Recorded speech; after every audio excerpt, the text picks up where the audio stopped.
Bonjour à toutes et à tous. Dans l'accident du vol AF447, comme dans tout accident, on cherche inévitablement des responsables.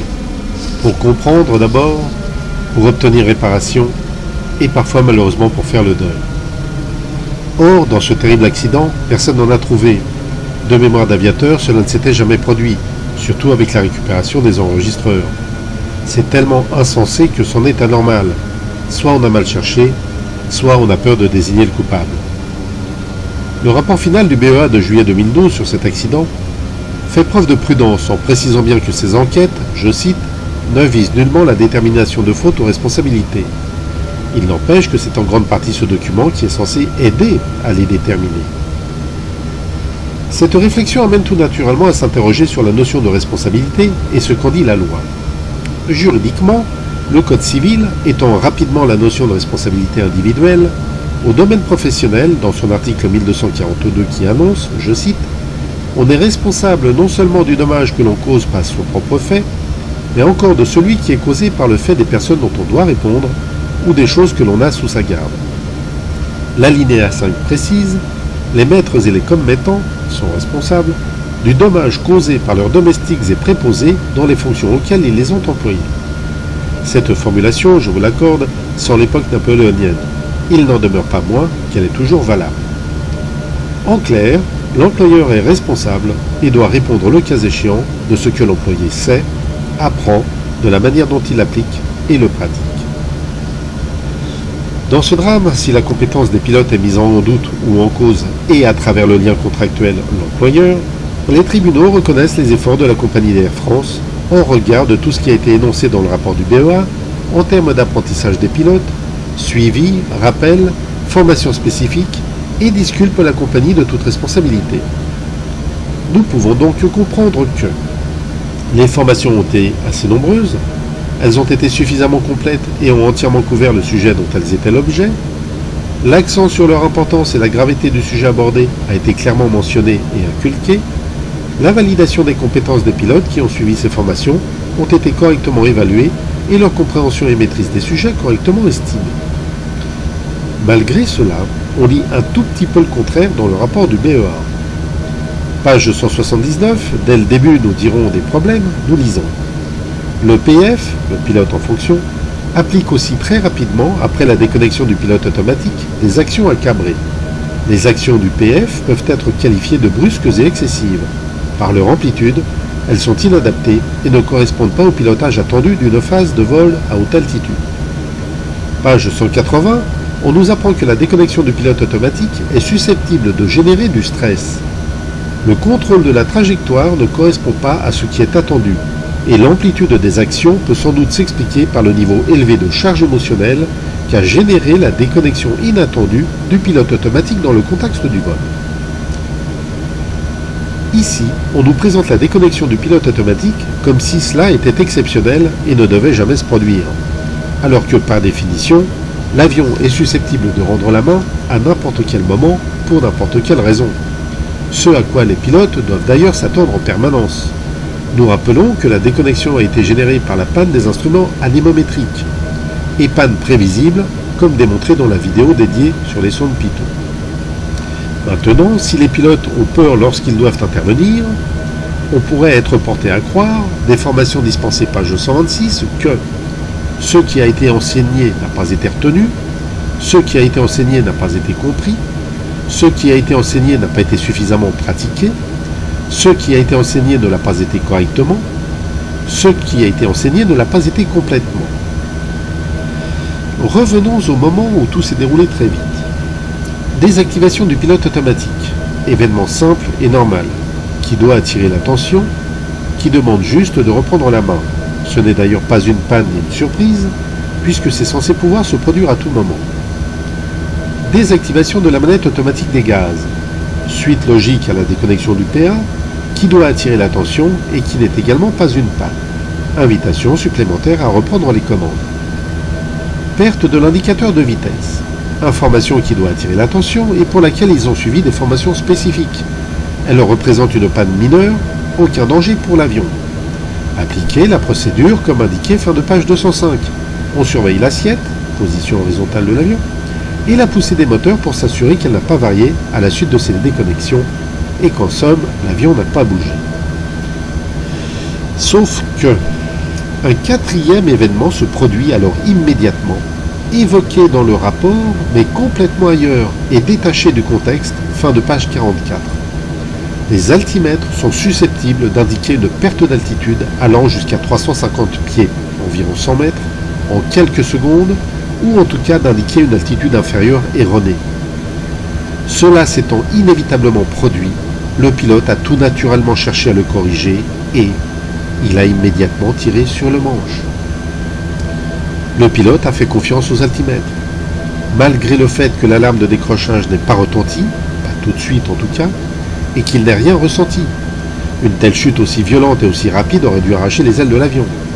Il a immédiatement donné un ordre à Cabri. Il a voulu immédiatement corriger une perte d'altitude. Nous admettrons qu'entre la nuit, la visibilité réduite, les précipitations, les mouvements de l'avion et le stress de cette information manifestement imprévue l'ont amené à emporter l'avion jusqu'à son plafond limite et provoquer le décrochage. Pourquoi a-t-il maintenu l'appareil à cabrer? Parce qu'il est probablement resté bloqué sur la première information sur laquelle il se devait d'intervenir. Il faut faire remonter l'avion. Alarme de décrochage? Oui, je l'entends, c'est une confirmation que l'avion tombe. Je le sais depuis le début, j'ai observé la perte d'altitude sur les altimètres. Je poursuis donc l'avion à cabrer pour le faire remonter. Pourquoi ne remonte-t-il pas alors que je pousse les moteurs à fond? Manifestement, le pilote, dans son incompréhension de la perte soudaine d'altitude, ou ce qu'il a considéré comme telle, s'est enfermé dans l'obsession de vouloir redresser l'avion à toute force et a persisté dans son action à cabrer, malgré les alarmes de décrochage qu'il a en fait considérées comme des confirmations de chute, en continuant à tirer sur le manche et non en appliquant ce qu'on lui a appris. Il ne voulait surtout pas que l'avion tombe, il a dû considérer le fait d'aggraver la chute en appliquant une position à piquer pour reprendre vitesse et portance. La suite, nous la connaissons. Il était probablement trop tard pour attraper la chute. Maintenant, le monde entier se pose la question suivante. Pourquoi a-t-il agi ainsi alors que la procédure lui recommandait de ne rien toucher, comme nous l'apprenons, page 205? Probablement parce qu'il ne savait pas, qu'il ne s'attendait pas à rencontrer une perte d'altitude à la suite d'une perte des indicateurs de vitesse, et à laquelle il ne faut pas porter attention. La page 205 ne fait d'ailleurs pas état de cela. Il est juste conseillé de surveiller assiette et poussée. Question: pourquoi les altimètres ont indiqué une perte d'altitude?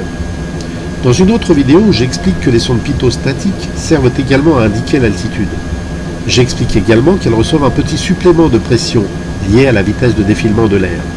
Ce petit pourcentage est déduit par les calculateurs. Mais lorsque les sondes dynamiques givrent, elles n'envoient plus d'informations sur la vitesse du vent, et les calculateurs ne déduisent plus le supplément qui s'ajoute.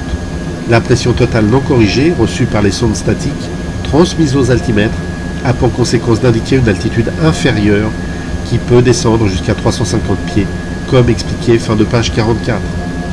De plus, les sondes se sont remises en service au cours de la chute, faisant de nouveau varier les altimètres et ajoutant à la confusion générale. Le BEA, dans son souci de précision, ne mentionne pourtant pas la perte ou les variations d'altitude lors du déroulement des incidents, page 24, à 2h10 minutes et 5 secondes, pas plus jusqu'à la fin. Ici se pose une autre question. Comment se fait-il qu'avec autant de formations, d'exercices en simulateur, d'heures de vol, de validation des compétences, le pilote ait eu une telle réaction? Voici une hypothèse jamais émise. Le simulateur, à l'époque, reproduisait-il la modification de pression des sondes statiques dans les exercices de perte d'indication de vitesse? On pourrait en douter. Ce qui amène le BEA à reproduire simplement la formule de conservation de l'assiette et de la poussée des moteurs dans la procédure associée de l'époque, sans mentionner la perte d'altitude à ne surtout pas corriger et dont il ne faut pas tenir compte. La fin de page 216 évoque de manière énigmatique, je cite, « Les limitations techniques du simulateur, dont la représentativité est satisfaisante dans la plupart des cas, ne permettent pas de simuler certaines situations anormales. » Question: la perte d'altitude associée à la perte des informations de vitesse est-elle considérée comme une situation anormale? Et de quel simulateur parle-t-il? Il est aussi fait état de l'effet de surprise qui serait généré par les alarmes. Depuis quand un signal d'alarme est une surprise et provoquerait des réflexes et actions inappropriées alors qu'un équipage est formé pour résoudre immédiatement le problème qu'elle annonce? Cela ressemble à un dédouanement des carences du simulateur. Fin de page 192, nous lisons un étrange aveu au sujet de l'entraînement avec IAS douteuse. IAS sont les vitesses variables, contradictoires ou nulles. L'impossibilité d'adapter l'entraînement à la situation effectivement rencontrée.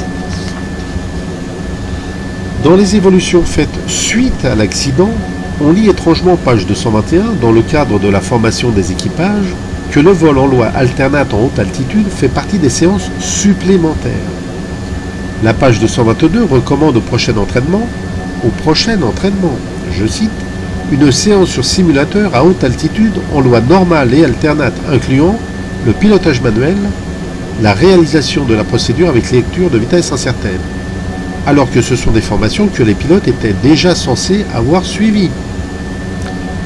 Est-ce que cela laisserait entendre que les simulateurs ont été modifiés ou mis à jour et reproduiraient correctement dorénavant la perte d'altitude liée à la perte du badin? Dernière question liée à l'hypothèse. Le simulateur E33, que le BEA se donne la peine de distinguer du simulateur FFS numéro 1 pratiqué par le commandant de bord, sur lequel les deux copilotes ont suivi leur exercice de vol avec indication de vitesse douteuse, a-t-il reproduit à l'époque la chute d'altitude à la suite d'une panne de sonde dynamique pitot? Si oui, la réaction du pilote et son action à cabrer resteront une énigme jusqu'à la fin des temps. Sinon, l'explication peut être ici. Le simulateur ne l'a pas restitué. Le pilote ne le savait pas et a été surpris lorsque cela s'est produit. Il a voulu faire remonter un avion qui ne descendait pas. Je tiens à préciser que ceci est une hypothèse et ne veut rigoureusement accuser rien ni personne. Dans les deux procès de cette affaire, tous les sujets ont été abordés, étudiés, démontrés, expliqués. Celui-ci, pas sûr. Cette vidéo est terminée. Merci de votre attention et bonne méditation.